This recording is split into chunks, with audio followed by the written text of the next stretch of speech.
নমস্কাৰ, আশা কৰোঁ আপোনালোক সকলো ভালে আছে। স্বাস্থ্য ভালে ৰাখিবলৈ আপোনালোকে সকলোৱে হয়তো মাজে সময়ে ভিটামিন বা টনিক কিনি খায়। কিন্তু আজি এনেকুৱা এবিধ আয়ুৰ্বেদিক টনিকৰ কথা আলোচনা কৰিম, যিবিধ মহিলাসকলৰ কাৰণে ডাঙৰ বৰদান স্বৰূপ। এই টনিকবিধৰ নাম হৈছে অশোকাৰিষ্ট। নামটো শুনি হয়তো আপোনালোকে বহুতেই চিনি পাইছে বা আপোনালোকে হয়তো ব্যৱহাৰ কৰিও পাইছে।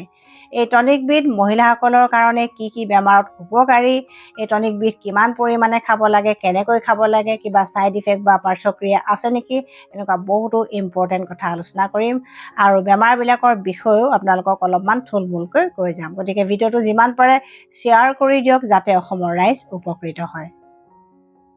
অশোকাৰিষ্ট হৈছে এটা ক্লাছিকেল আয়ুৰ্বেদিক মেডিচিন বা শাস্ত্ৰীয় আয়ুৰ্বেদিক ঔষধ, আৰু ক্লাছিকেল আয়ুৰ্বেদিক মেডিচিন বা শাস্ত্ৰীয় আয়ুৰ্বেদিক ঔষধসমূহৰ প্ৰস্তুতকৰণৰ প্ৰণালীসমূহ পুৰণি আয়ুৰ্বেদিক সংহিতাসমূহত থাকে, আৰু যিকোনো আয়ুৰ্বেদিক কোম্পানীয়ে সেই ঔষধসমূহ প্ৰস্তুত কৰিব পাৰে। অশোকাৰিষ্টৰ মুখ্য উপকৰণ হৈছে অশোক নামৰ ঔষধি গছজোপাৰ ছাল, আৰু এই মুখ্য উপকৰণৰ লগতে শিলিখা, আমলখি, গুড় এনেকুৱা বহুতো ঔষধি দ্ৰব্য মিহলাই এই অশোকাৰিষ্ট নামৰ ঔষধটো প্ৰস্তুত কৰা হয়। মহিলাসকলে অশোকাৰিষ্ট নামৰ এই আয়ুৰ্বেদিক ঔষধ বা টনিকটো কি কি বেমাৰত খাব পাৰে সেই বিষয়ে অলপমান জানি লওঁ আহক। প্ৰায়বিলাক মহিলাই ভুগি থকা প্ৰথম বেমাৰটো হৈছে বগাস্ৰাৱৰ সমস্যা। বহুতে ইয়াক ধাতু ৰোগ বুলি কয়, আয়ুৰ্বেদত ইয়াক শ্বেতপদ্ৰ বুলি কোৱা হয়, আৰু মেডিকেলৰ ভাষাত ইয়াক লিউকৰিয়া বা হোৱাইট ডিscharge বুলি কোৱা হয়। ঋতুচক্ৰৰ যিকোনো সময়ত অলপমান বগাস্ৰাৱ হোৱাটো একো অস্বাভাৱিক নহয়, সি সম্পূৰ্ণ নৰ্মেল হয়। হৰমনেল চেঞ্জৰ কাৰণে এইটো হয়। কিন্তু যদি ই বেমাৰলৈ পৰিৱৰ্তন হয়, অৰ্থাৎ যদি বগাস্ৰাৱ বেছিকৈ হয়, বগাস্ৰাৱ হওঁতে যদি খজুৱতি, জ্বলন ফুৰণ বা দুৰ্গন্ধযুক্ত স্ৰাৱ হয়, তেনে ক্ষেত্ৰত কিন্তু চিকিৎসাৰ প্ৰয়োজন হয়, আৰু এই ক্ষেত্ৰত সহায় কৰে অশোকাৰিষ্ট নামৰ এই আয়ুৰ্বেদিক ঔষধটোৱে। অশোকাৰিষ্টৰ লগত পত্ৰাংগসৱ নামৰ এটা আয়ুৰ্বেদিক ঔষধ মিহলাই যদি 2-3 মাহমান খোৱা যায়, তেতিয়া যথেষ্ট ভাল ৰিজাল্ট পোৱা যায়। তাৰ কাৰণে অশোকাৰিষ্ট 3 চামুচ, পত্ৰাংগসৱ 3 চামুচ আৰু 6 চামুচ পানী একেলগে মিহলাই দিনে 2 পালি কৰি খাদ্য খোৱাৰ এঘণ্টামানৰ পিছত দিনে 2 বাৰকৈ 3 মাহমান খাই চাওক, আপোনালোকে নিশ্চয় সুফল পাব। অৱশ্যে এইটো ঔষধকে একমাত্ৰ চিকিৎসা বুলি নল'ব, আপোনালোকে চিকিৎসকৰ পৰামৰ্শ মতে সম্পূৰ্ণ যদি এখন প্ৰেছক্ৰিপশ্যন ফ'ল' কৰে, তেতিয়া আপোনালোকে বেছি ভাল ৰিজাল্ট পাব। কাৰণ বগাস্ৰাৱৰ কাৰণ বহুত থাকে, গতিকে চিকিৎসা সকলোৰে কাৰণে বেলেগ বেলেগ হয়। আৰু ইয়াৰ লগতে কেনেকুৱা ধৰণৰ ঘৰুৱা দিহা বা খাদ্য খাব লাগে, ইতিমধ্যে কেইবাটাও ভিডিঅ' মই আপোনালোকলৈ আগবঢ়াইছোঁ, আপোনালোকে সেই ভিডিঅ'সমূহ চালে নিশ্চয় উপকৃত হ'ব। 2 নম্বৰ বেমাৰটোত কিশোৰী আৰু যুৱতীসকলে বেছিকৈ ভুগি থাকে, আৰু সেইটো হৈছে মাহেকীয়াৰ সময়ত হোৱা তলপেটৰ বিষ, যাক পিৰিয়ড ক্ৰেম্পছ বা ডিছমেনৰিয়া বুলি কোৱা হয়। আৰু এই পিৰিয়ড ক্ৰেম্পছৰ কাৰণে অশোকাৰিষ্ট হৈছে খুব ভাল মেডিচিন বা ঔষধ। কিন্তু এই পিৰিয়ড ক্ৰেম্পছ বা ডিছমেনৰিয়াৰ বিষয়ে অলপমান সকলোৱে জানি লোৱাটো দৰকাৰ, কাৰণ এই বেমাৰবিলাকৰ বিষয়ে বহুতৰে কিছুমান ভুল ধাৰণা থাকে। সেই ভুল ধাৰণাবোৰ ভাঙিবলৈ হ'লে আপোনালোকে সকলোখিনি তথ্য জনাটো দৰকাৰ। যেতিয়া এজনী ছোৱালী নতুনকৈ ঋতুস্ৰাৱ হয়, ঋতুস্ৰাৱ হোৱাৰ পিছত তাৰ পিছৰ চাইকেলবিলাকত কেতিয়াবা তলপেটৰ বিষ হ'ব পাৰে। মাহেকীয়াৰ সময়ত যেতিয়া তলপেটৰ বিষ হয়, সেইটো ইমান চিন্তা কৰিবলগীয়া কাৰণ নাথাকে, কাৰণ সেইটো প্ৰষ্টাগ্লেণ্ডিন নামৰ এটা হৰমনৰ কাৰণে হয়, আৰু সেইটো হৈছে সম্পূৰ্ণ নেচাৰেল বা স্বাভাৱিক। তেতিয়া কোনো ট্ৰিটমেণ্টৰ বিশেষ দৰকাৰ নপৰে। অশোকাৰিষ্ট খায়ো থাকিব পাৰে, কিন্তু বয়স হোৱাৰ লগে লগে সেই সমস্যাটো লাহে লাহে নাইকিয়া হৈ যায়। কিন্তু যুৱতীসকল আৰু মহিলাসকল তলপেটৰ বিষ হওঁতে কিন্তু সাৱধান হোৱা উচিত, কাৰণ কেতিয়াবা PCODৰ কাৰণে তলপেটৰ বিষ হয়, আৰু কেতিয়াবা মহিলাসকলৰ এণ্ডোমেট্ৰাইচিছ, ইউট্ৰাইন ফাইব্ৰইড, পেলভিক ইনফ্লেমেটৰী ডিজিজ এনেকুৱা কিছুমান বেমাৰৰ কাৰণেও এনেকুৱা তলপেটৰ বিষ হ'ব পাৰে। গতিকে কাৰণবিলাক বেলেগ বেলেগ হ'ব পাৰে মাহেকীয়াৰ সময়ত হোৱা তলপেটৰ বিষৰ। গতিকে কাৰণ অনুসৰি আচলতে চিকিৎসাও দৰকাৰ হয়। গতিকে অশোকাৰিষ্ট সকলোৰে কাৰণে ভাল মেডিচিন নহ'বও পাৰে, কিন্তু কিশোৰী আৰু যুৱতীসকলক অশোকাৰিষ্ট নামৰ এই ঔষধটোৱে যথেষ্ট সকাহ দিয়ে। 3 নম্বৰ সমস্যাটো হৈছে মাহেকীয়াৰ সময়ত হোৱা অত্যাধিক ৰক্তচাপ, যাক মেন'ৰেজিয়া বুলি কোৱা হয়। মাহেকীয়াৰ সময়ত হোৱা ৰক্তচাপ 3 পৰা 5 দিনলৈকে থকাটোক নৰ্মেল বা স্বাভাৱিক বুলি গণ্য কৰা হয়, কিন্তু তাতকৈ যদি বেছি দীঘলীয়াকৈ ৰক্তচাপ হৈ থাকে বা ব্লিডিং হৈ থাকে, তেতিয়া তাক মেন'ৰেজিয়া বুলি কোৱা হয়। আৰু ৰক্তচাপ যদি 3 পৰা 5 দিনলৈকে থকাৰ পিছতো সেই সময়খিনিত যদি খুব হেভি ব্লিডিং হয়, তেতিয়াও তাক মেন'ৰেজিয়া বুলি কোৱা হয়। আৰু এই মেন'ৰেজিয়া বা ৰক্তস্ৰাৱৰ কাৰণে আটাইতকৈ ভাল মেডিচিন হৈছে এই অসুকাৰিষ্ট নামৰ আয়ুৰ্বেদিক টনিকটো। কিন্তু ৰক্তচাপ কিয় বেছি হয় তাৰ কাৰণবিলাকো সকলোৱে জনাটো দৰকাৰ, কাৰণ মহিলাসকলে এনেকুৱা ধৰণৰ কথাবিলাক প্ৰায়ে ইগন'ৰ কৰে বা অৱহেলা কৰে। সেইকাৰণে কথাবিলাক জনোৱাটো মোৰ দায়িত্ব। প্ৰথম কাৰণটো হৈছে হৰম'নেল ইমবেলেঞ্চ। কেতিয়াবা PCOS থকা মহিলাসকলৰ ৰক্তচাপ বেছি হ'ব পাৰে, কেতিয়াবা থাইৰয়ডৰ সমস্যাৰ কাৰণে ৰক্তচাপ হ'ব পাৰে, বা কেতিয়াবা মাহেকীয়া বন্ধ হোৱাৰ সময়তো ৰক্তচাপ হ'ব পাৰে, যাক পেৰিমেন'পজ বুলি কোৱা হয়।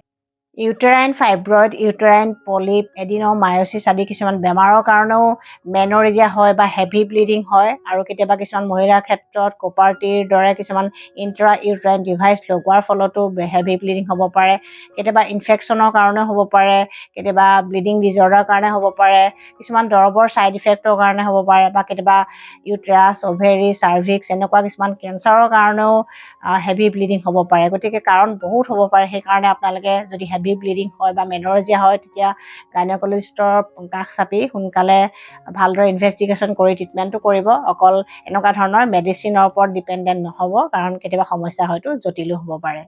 4 নম্বৰ বেমাৰটো হৈছে অনিয়মিত মাহেকীয়া বা ইৰেগুলাৰ পিৰিয়ডছ। সাধাৰণতে কিশোৰী আৰু যুৱতীসকলৰ এই সমস্যাটো অলপমান বেছিকৈ থাকে। তেওঁলোকে যদি 2-3 মাহমান অসুকাৰিষ্ট খায়, আকৌ অলপমান দিন গেপ দি আকৌ 2-3 মাহমান খায়, তেতিয়া তেওঁলোকৰ পিৰিয়ডছ ৰেগুলাৰ হয়। সাধাৰণতে এই সমস্যাটো হৰম'নৰ ইমবেলেঞ্চৰ কাৰণে হয়। কেতিয়াবা তেওঁলোকৰ মাহেকীয়া আগবাঢ়ে, কেতিয়াবা পিছ পৰে, এনেকৈ হৈ থাকে। বেছি চিন্তা কৰিব নালাগে, তেওঁলোকে অসুকাৰিষ্ট খালে যথেষ্ট উপকৃত হৈ যাব।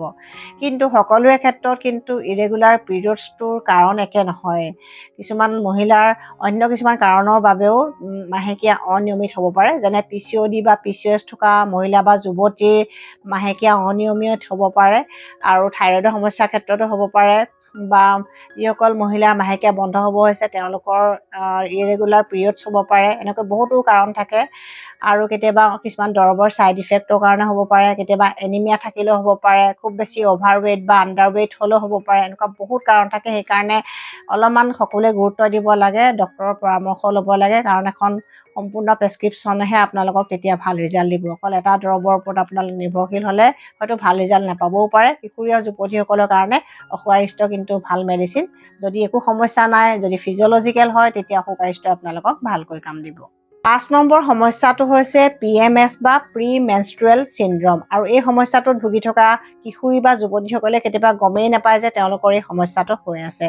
আৰু এই সমস্যাটো জানিবৰ কাৰণে কিছুমান লক্ষণ আছে, যেনে ধৰক মাহেকীয়া হোৱাৰ 2 সপ্তাহ বা 1 সপ্তাহমানৰ আগতে আপোনাৰ হয়তো মনটো বেয়া লাগিব পাৰে, বা আপুনি যদি খুব দুৰ্বল বা ভাগৰুৱা অনুভৱ কৰিছে, খাবলৈ মন নোযোৱা হৈছে, বা খালে খুব গেছ হোৱা যেন লাগে, ব্লটিং হোৱা যেন লাগে, বা আপোনাৰ একো কামত মন নবহা হৈছে, পেটৰ বিষ হৈছে, কঁকাল বিষ হৈছে, তেনে ক্ষেত্ৰত আপোনাৰ PMS হয়তো থাকিব পাৰে। আৰু এইটো হৰম'নেল ফ্লাকচুৱেশ্যনৰ কাৰণে হয়, আৰু মেন্স হোৱাৰ লগে লগে বা পিৰিয়ডছ হোৱাৰ লগে লগে এই সমস্যাবিলাক নাইকিয়া হৈ যায়। গতিকে এনেকুৱা ধৰণৰ সমস্যাত যদি ভুগি আছে, তেন্তে আপোনালোকৰ কাৰণে আটাইতকৈ ভাল মেডিচিন বা ঔষধ হৈছে অসুকাৰিষ্ট।